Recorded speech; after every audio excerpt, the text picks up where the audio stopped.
All right, guys, obviously one of the big stories that happened, if not the big story that happened on the field yesterday, was the fact that Sam Laporta, it looked terrible. Now, being in the stands, we couldn't really see. And they didn't show the replay either. They did not show it. And we really couldn't see what had happened. The only thing I saw being in the stands was Laporta going to the locker room on a cart. And I saw him when he was sitting up first. And then he just took his helmet off and fell backwards in despair. I said, man, that don't look good. So one of the things that Dan Campbell said yesterday after the game was that it looked worse than it was, but it's still not good. Moments ago, he was at the podium in Allen Park and had this to say regarding Sam Laporta's injury.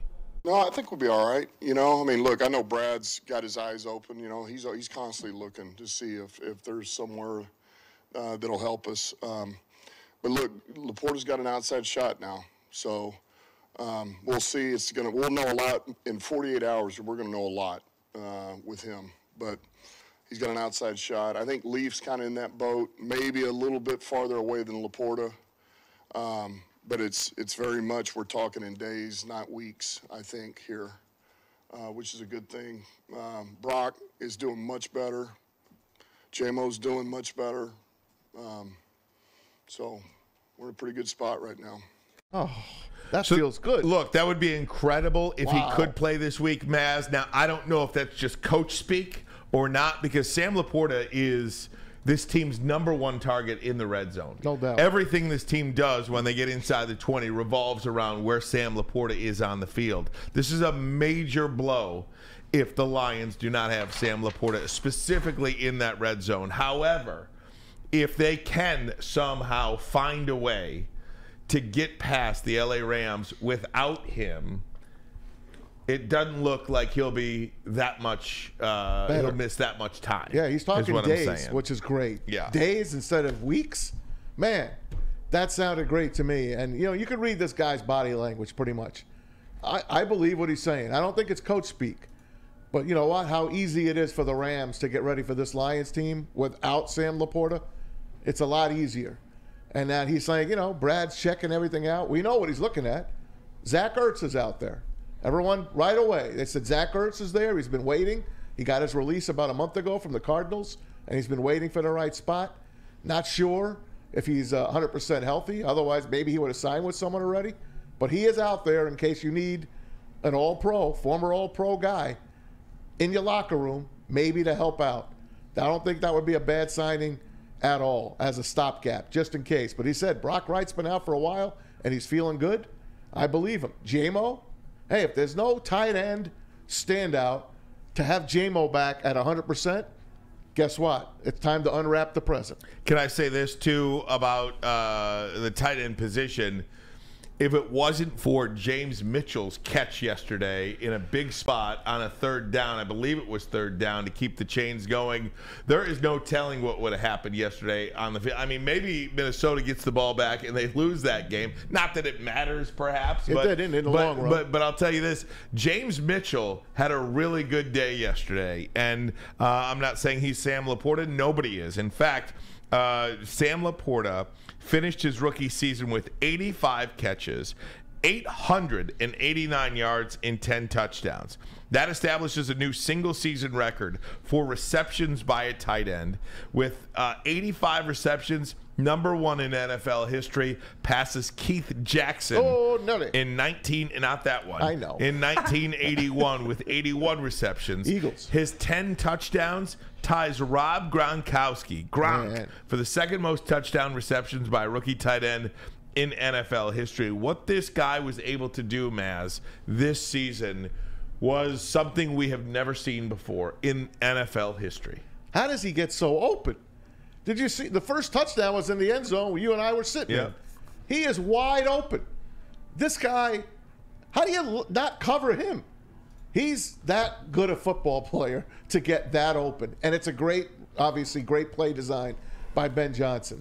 But this guy don't drop passes. He blocks. Yeah, he had a couple of games where he wasn't as much of a big factor. But he is a huge factor. And I think he's Jared Goff's 1A with Amon-Ra St. Brown target. and that's tough. If he could play, or if he could be a freaking decoy, that would help. This injury is very similar, if you remember, to Travis Kelce at the beginning of the year.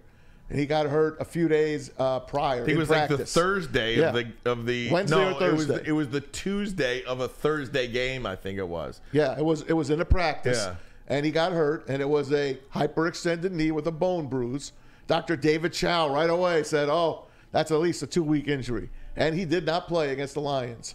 But this one, maybe it's a little bit better. Kelce did play the following week. But can I say this? He wasn't the same guy all year round. He wasn't. I don't want to rush this guy back, but if he could play, man, I'd put him in as a decoy, whatever it takes. Yeah, and this is it. It's right. It's one and done. This now. is the time of year to do that done. too. I mean, you're not going to risk a player's future for one game, but if you are going to get out there and try to play through something, this is the week to do it. There's no doubt about that. I just think now. Look, as soon as this happened, the conversation went to, should these guys have been in the game in the first place? And the answer to me is an emphatic yes. All of these players should have absolutely played. You cannot play scared. You've gone all season long. You've played the game. You've played football. Football is a violent game. Injuries happen. The Lions have been relatively lucky. I know they have CJ, GJ, and James Houston, and Lee McNeil, and all these guys have missed some time. JMO earlier in the season and the gambling suspension, but he was injured as well. I know these things happen, but they have escaped catastrophic injury. Yes. And knock on wood. And I think if Philadelphia did lose, Dallas was losing in the second quarter. What would the conversation be like today if Washington did in fact beat Dallas and the Lions just sat everybody and lost? Yeah. We would have. You okay with that? No. And I got news for you. He got injured in the second quarter. How do you know Dan Campbell wasn't going to sit him in the second half? You play your players in the first half, and then maybe you sit in the second half. They left a lot of points on the board, off the board there in the first half. They could have been up big, and they could have sat everyone, including Jared Goff, which I was hoping that would happen. But Minnesota plays tough, and they had nothing to lose, and they were going for it on fourth down, and they got a lot of great playmakers. Justin Jefferson is just amazing. Did you see him switching jerseys with Amon-Ra St. Brown? And I think someone wrote on Twitter that he heard Jefferson tell Amon, hey, come get me. Right. Hey, tell the guys to come get me. Oh, my God. Well, can I just say this, too? And one of the things that happened yesterday, we all laugh about that stuff, but what the Lions organization did yesterday for Josh Reynolds was something that every free agent will notice. Josh Reynolds had 2 opportunities yesterday to make $250,000. One, he needed a touchdown. 1 score, and he'd get a $250,000 bonus. I bet that, by the way. The other, if he got 36 yards, he would reach, I believe it's 600 on the year, and he would get another $250,000 bonus. There were 3 attempts in the end zone for Josh Reynolds. Now, he didn't get that touchdown, but at the end of the game, when it was all salted away, the Lions, instead of taking a knee, instead of turning around and handing the ball off, they were throwing the ball, and Minnesota knew what they were doing too. They were throwing the ball, I think it was 4 consecutive passes to Josh Reynolds to get him his bonus of $250,000. Here's what Josh Reynolds does for this team. Here's what Dan Campbell says about Josh Reynolds on why they chose to do that at the end of the game yesterday. I felt like we needed to do everything we could to get that player. When that player does all the dirty work he does for us, all the stuff in the run game, all the blocking, all the unselfish play, then we're going to do whatever it takes to get him something that he's got. And that's the mindset. That's all. Now, if you notice, the kneel downs should have happened, right? But the Vikings, they know. These things, they know. And they're trying to feed this guy. That's the fraternity part of it. They all notice. And if you notice in the Atlanta-New Orleans game, it wasn't the same We'll talk about that later, but there was a big blow-up in the Atlanta-New Orleans And as game. Broder says in the chat, too, Yes. Kevin O'Connell, the Minnesota Vikings head coach, was totally cool with what was going on yesterday. He knew, and as a former player, I think you appreciate something like that. But just going back to what you said about Justin Jefferson and, tell him to come get me, I think every player and every agent notices stuff like that. You bet. Not only that, they notice where the Lions are. There'd be nobody telling any Lion receiver or running back or quarterback or anybody, hey, tell your team to come after me in free agency. Now, I think the Lions are a top 5 organization. When I'm saying top 5 organization, I mean they're built from the bottom up. They've got a great staff in place, great coaching staff, phenomenal executive board, and they've got a hell of a bunch of great rookies. And with the draft coming up in Detroit, I only expect it to get better. This is a place where people want to go now. You remember, we all laughed when Goff came here, came to Birmingham, Michigan, and he had security with him. He didn't know what he was in for. Before you know it, he's very comfortable here, him and his fiancée, now his wife, in Birmingham. So this place, we're on the way up. I was driving on Woodward yesterday after the game. I stood after the game. Right? You guys left about 2 minutes ago. Yeah. I stood to the end of the kids' touchdown run, which kidding. went for another hour. Really? Because there were kids coming by the thousands. It wouldn't stop. And Lily, my daughter, has an internship with the Lions.